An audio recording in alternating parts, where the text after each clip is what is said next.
Europe 1. On de Latte raconte. Christophe Ondelatte. Il y a plus de 60 ans, dans une petite ville de Californie, Sholheim, mourait dans un accident de voiture un jeune comédien américain de 24 ans qui n'avait tourné que 3 films. James Dean. Comment se fait-il que 60 ans plus tard, son visage nous hante toujours? Comment se fait-il que son nom soit si souvent invoqué encore de nos jours? Toutes ces questions m'ont donné envie de vous raconter aujourd'hui l'histoire de James Dean, de ses 5 ans jusqu'à sa mort. Et pour écrire son histoire, j'ai eu à choisir entre des dizaines, peut-être même des centaines de biographies qui ont été écrites sur sa courte vie. J'ai choisi celle d'un journaliste français qui est là avec moi et qui s'appelle Jean-Philippe Guérand. Bonjour à vous. Bonjour. Vous avez publié en 2005 une biographie de James Dean chez Gallimard, qui est désormais disponible dans la collection poche Folio. C'est à partir de votre livre que j'ai écrit mon histoire, avec l'aide de Claude Mendibile, sur une réalisation de Céline Lebras. Europe 1, Christophe Ondelatte. Vous connaissez Santa Monica, en Californie. C'est une très jolie station balnéaire près de Los Angeles. Eh bien, en 1936, c'est là qu'habitent les Dean. Mais attention, pas dans une villa avec piscine, dans un modeste bungalow. Le père de James est prothésiste dentaire et sa mère est femme de ménage, à mi-temps. L'autre mi-temps, elle le consacre entièrement à son fils James. C'est elle qui lui apprend à lire. C'est elle qui lui apprend à écrire. Mais pas que. Elle s'est mise en tête d'en faire un artiste. Et donc à 5 ans, James apprend le violon. C'est bien mon chéri. Ça va venir, ne te décourage pas. Si la maman de James veut en faire un artiste, c'est par transfert. Elle-même, elle aurait tellement voulu être chanteuse ou actrice. Mais la crise de 29 a ruiné son rêve, elle a dû arrêter ses études et se mettre à travailler.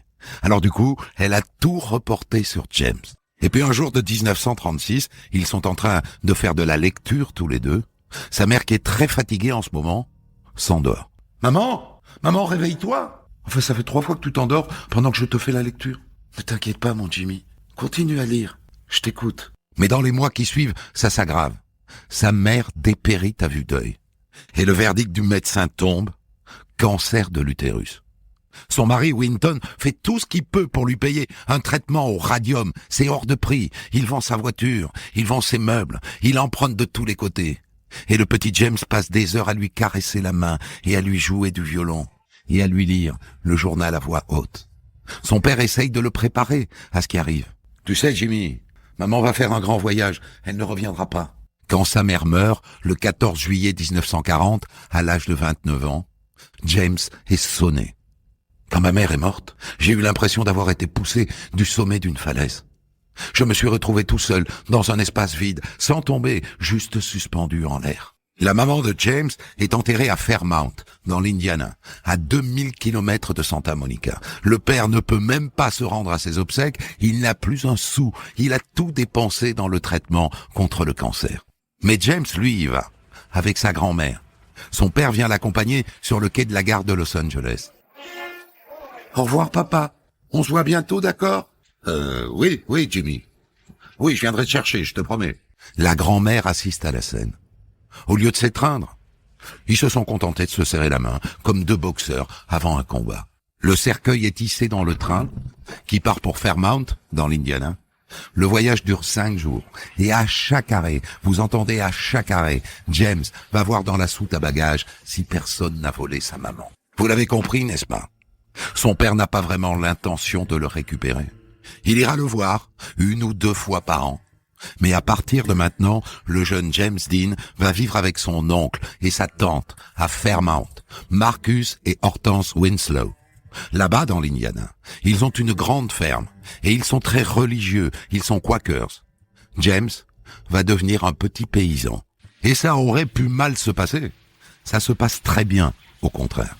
Ces gens l'aiment. Et puis il se sent bien à la campagne. Il pêche, il chasse, il s'occupe des vaches, il conduit le tracteur. Un vrai petit paysan. Qui bien sûr de temps en temps a des coups de blues quand il pense à sa maman. Il culpabilise, en vérité. J'ai dû me comporter mal avec elle pour qu'elle m'abandonne. Mais son oncle et sa tante lui offrent un bel équilibre affectif. Menacé un temps par l'arrivée d'un bébé, dont il est un peu jaloux, mais ça va. Et d'ailleurs, il finit par s'attacher à ce petit Marcus, comme à un frère. Il va au lycée maintenant, à Fairmount. Et il y a un truc dans lequel il est super bon, c'est le sport. Le baseball, l'équitation, le hockey, ça canalise son énergie. Et puis il aime se lancer des défis. Un jour, pour impressionner une fille, il se suspend à un trapèze et il veut se lancer dans une cascade. Hé, regarde-moi! Regarde un peu ce que je sais faire! Et là, il saute, et il percute un morceau de bois, et bim! Il se casse les 2 incisives. Ça lui donnera l'occasion de voir son père, qui est prothésiste dentaire, je vous le rappelle, et qui va lui fabriquer un bridge qu'il va porter toute sa vie. Et au passage, ça va expliquer ses problèmes de diction, sa difficulté à articuler que lui reprocheront ses futurs metteurs en scène. Et d'ailleurs, au passage, une mise au point. Adolescent dans l'Indiana, le jeune James Dean n'a rien d'un sex symbole. Il est petit, il est myope, il porte des lunettes et une prothèse dentaire. Pardon d'écorner le mythe. Cela dit, il a du charme, un visage d'ange, un air à la fois farouche et tendre, un truc quoi. Un truc qui n'a pas échappé au révérend James de Verne. C'est le pasteur de l'église baptiste de Fairmount. Il a 30 ans et il exerce une grande influence sur les adolescents de la paroisse. Vous voyez vers où on va. Il les emmène à la piscine, il les emmène parfois chez lui. Et à peu près quand James a 17 ans, il devient son mentor, son père de substitution, et puis assez vite, son amant.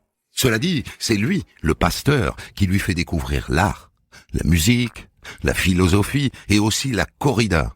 Et c'est aussi lui qui lui file le virus de la bagnole. Le pasteur de Verde a une Mercury décapotable. Il la lui fait conduire. Et un jour, il l'emmène aux 500 miles d'Indianapolis, une course automobile. Il adore. La vitesse, il adore. Et malheureusement, ça lui coûtera la vie, mais n'allons pas trop vite. Le pasteur lui file aussi le virus du théâtre. Et du coup, de temps en temps, il va au milieu d'un champ, comme ça, avec une toge, et il déclame du Shakespeare.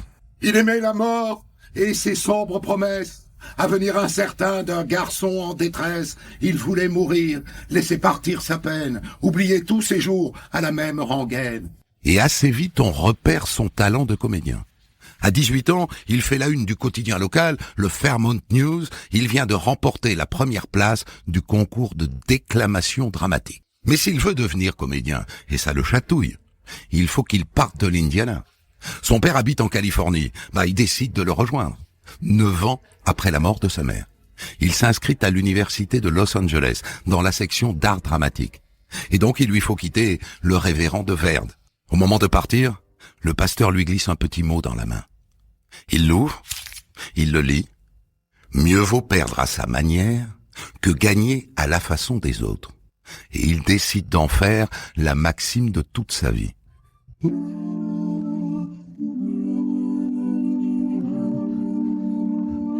Et le voilà donc à l'université de Los Angeles, où il annonce d'entrer à ses nouveaux copains.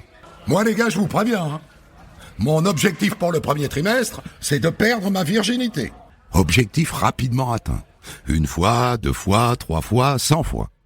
Ses copains disent de lui: Jimmy, il est timide, il est gauche, mais il est sûr de lui. Il apprend très vite quelques ficelles qu'il faut actionner pour obtenir ce qu'il veut. En attendant, ses débuts au théâtre sont catastrophiques. À 19 ans, il joue dans un Macbeth avec les autres du département de théâtre de l'université. Il en prend plein la figure. Oh, ce James Dean, avec sa diction incompréhensible, là, et son accent nasillard de l'Indiana, et ses mouvements hésitants, il est très mauvais. Oh, il est très mauvais. Et c'est vrai, ses déplacements sont hésitants, mais c'est parce qu'il joue sans lunettes. Alors il voit flou autour de lui. Et donc il se rabat sur une pub pour Pepsi Cola. Sauf que le matin du tournage, il faut aller le sortir du plumard. Hey Jim, lève-toi. Laissez-moi dormir. Enfin, le tournage commence dans 20 minutes. Debout. Il a fait la fête toute la nuit. Il en prend du bon temps, James Dean, à 19 ans. Il picole, il fume des pétards, il couche avec des filles et avec des garçons. En 1950. En vérité, c'est le copain qu'il ne faut pas avoir. Il pique sans vergogne la fiancée de son colocataire. Il emprunte de l'argent qu'il ne rend pas. Et il trompe tous ceux qui veulent l'aider. Un super bon copain. Un homosexuel raffiné de 30 ans son aîné, Rogers Brackett, qui est directeur financier d'une agence de publicité. Et riche, hein. James le rencontre dans les locaux de la chaîne CBS. Et il devient son amant. Mais discrètement, hein. Il ne s'affiche pas. Il a compris qu'il faisait rêver les filles, elles n'ont pas besoin de savoir. C'est un vampire, en vérité, qui suce le sang de ceux qu'il aime. Et donc, Brackett lui dégote quelques rôles à la télévision. Mais ça ne lui suffit pas. Il veut faire du cinéma, comme ses deux héros, Marlon Brando et Montgomery Clift.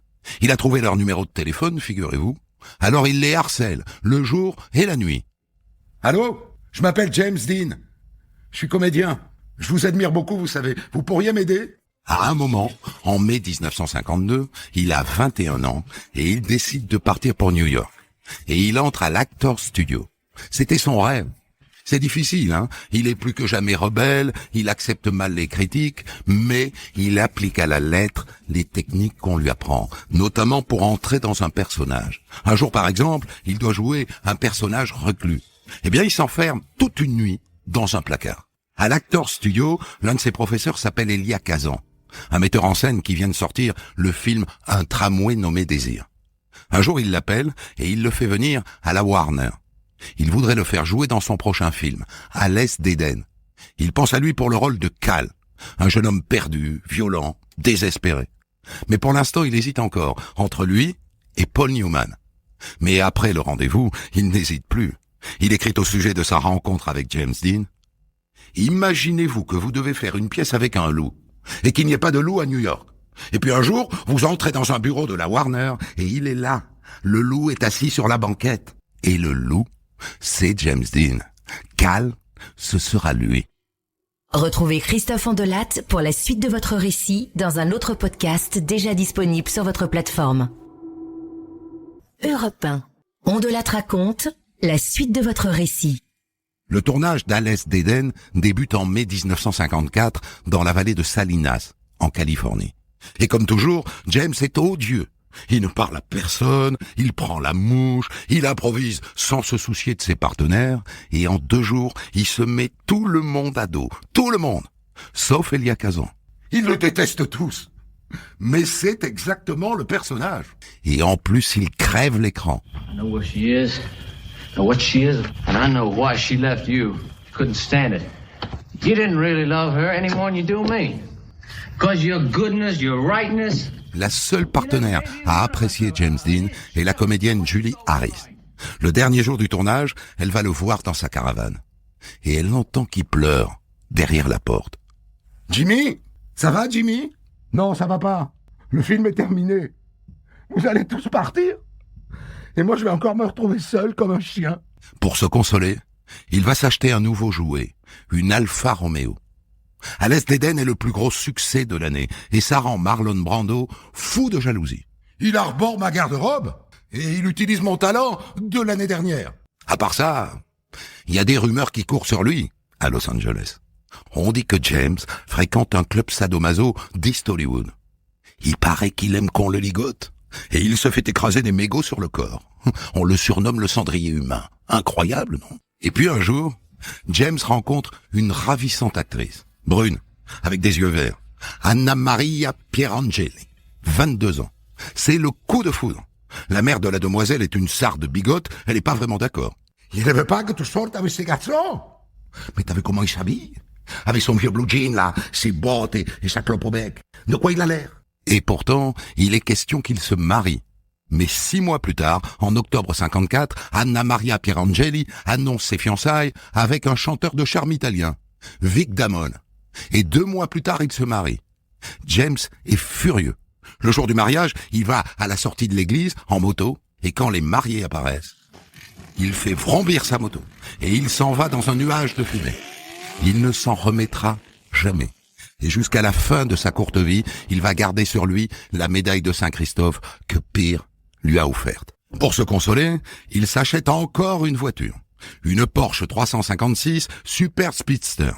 Un bijou à $4000, parce que maintenant il a les moyens. Et au volant de ce bolide, en mars 55, il participe à sa première course automobile à Palm Springs. Et dès le début, il prend la tête. Et il gagne. 2 jours plus tard, James rejoint le tournage de son prochain film, La Fureur de vivre, réalisé par Nicholas Ray.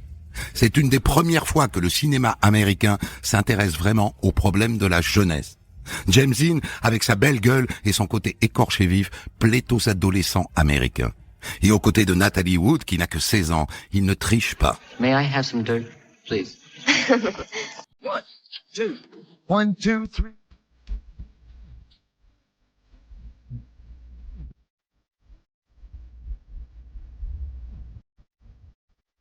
Son troisième film s'appelle Géant. James ne s'entend pas du tout avec le metteur en scène George Stevens. Mais il applique à la lettre les conseils de son coach. Si tu veux être texan, sois-le toute la journée. Pas que devant la caméra. Tu te lèves le matin, tu enfiles tes bottes, tu mets ton chapeau et tu manges comme un texan.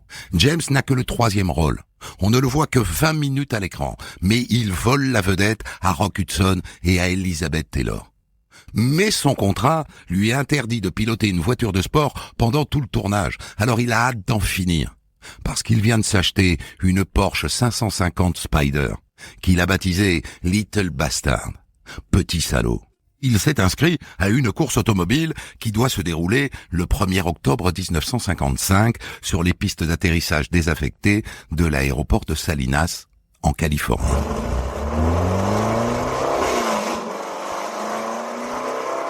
La veille, il va rôder sa voiture dans les rues de Los Angeles, avec sa petite amie du moment, Ursula Andress.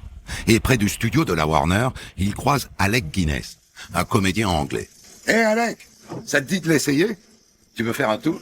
Ah non. Celui qui monte dans cette voiture, on le retrouvera mort la semaine prochaine, à la même heure. » James hausse les épaules et éclate de rire. Avant de prendre la route de Salinas, il va déjeuner avec son père et son oncle, dans une pizzeria d'Hollywood. « Papa, il faut que tu viennes voir la cour. Tu vas entendre ce que ma Porsche a dans le ventre. Elle monte jusqu'à 240 km/h, dingue !» Mais son père a d'autres engagements. Il ne viendra pas.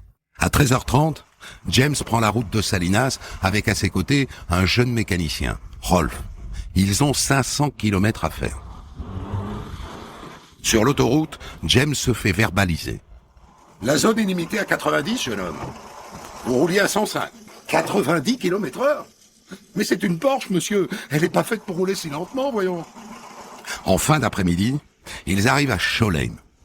Et là, à un carrefour, une Ford Tudor qui roule en sens inverse lui coupe la route pour tourner à gauche. Il l'a vu, mais il est prioritaire, donc il ne freine pas. La Porsche s'envole. Elle fait plusieurs tonneaux. Et elle retombe. C'est 17h58. Et James Dean est mort. Le coup du lapin. Le mécano à sa droite n'avait pas de ceinture, il est projeté hors de la voiture, il s'en sort avec quelques fractures. Et le conducteur de la Ford est indemne. Dans la carcasse de la Porsche, sur les sièges de cuir rouge, on retrouve la médaille de Saint-Christophe que lui avait offerte Pierre Angeli. Son unique grand amour. Il disait « Tant que je posséderai ce talisman, il m'arrivera rien. » Le compteur de la Porsche est brisé. Il indique 170 km/h. Ça paraît dingue, mais c'est faux. L'enquête démontrera qu'il ne roulait qu'à 80. Contrairement à ce qu'on a pu dire, il n'avait pas bu. Son taux d'alcoolémie était négatif. La fureur de vivre sort sur les écrans américains le 27 octobre 1955 et en France 6 mois plus tard. La sortie du film consacre le mythe. Et sur la James Dean mania, qui dure maintenant depuis plus d'un demi-siècle, l'écrivain journaliste Philippe Labro écrit « Tout le monde se l'est accaparé. Les PD, les beatniks, les intellectuels, les camionneurs, les vieilles dames, les fillettes de 14 ans, les enfants de la banlieue, les minés du 16e arrondissement, les cérébraux de New York et les adorateurs du soleil de Californie. Il appartenait à tout le monde, James Dean. Autant dire qu'il n'appartenait à personne. » Vous avez aimé cette histoire ? Christophe Ondelat vous propose de la débriefer avec un invité dans un podcast d'ores et déjà disponible sur votre application.